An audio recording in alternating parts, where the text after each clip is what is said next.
Le cancer du sein est très rare chez les hommes, mais il existe.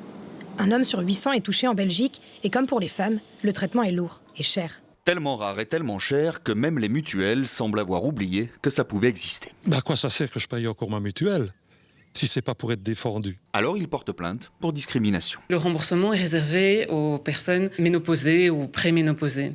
Évidemment, ce critère exclut systématiquement les hommes. Le verdict tombe, il y a bien discrimination selon le tribunal du travail de Liège.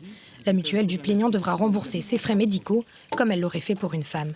Cette décision-là est prise par des agents d'immigration sur la base de la loi, mais je pense qu'on doit faire confiance aux professionnels qui appliquent la loi sur l'immigration. L'ex-président indépendantiste de Catalogne, Carles Puigdemont, s'est vu refuser l'accès au Canada alors qu'il y avait été invité par la société Saint-Jean-Baptiste.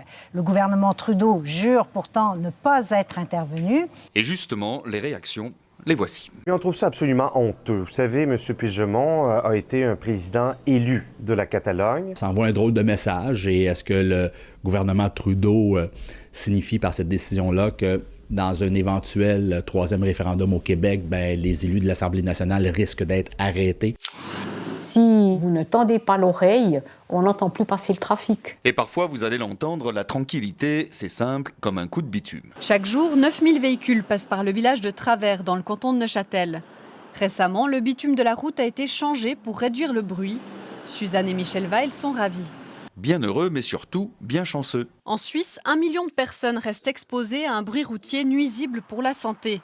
30 ans que les autorités doivent assainir les axes routiers problématiques, mais au moins 485 km restent à assainir.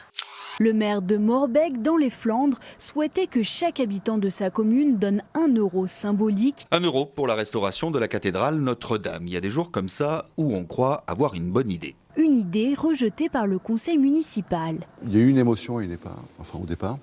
Et puis, naturellement, il y a la raison qui l'emporte. Il faut dire que pour certains administrés, Paris, c'est loin. C'est les Parisiens qui doivent payer.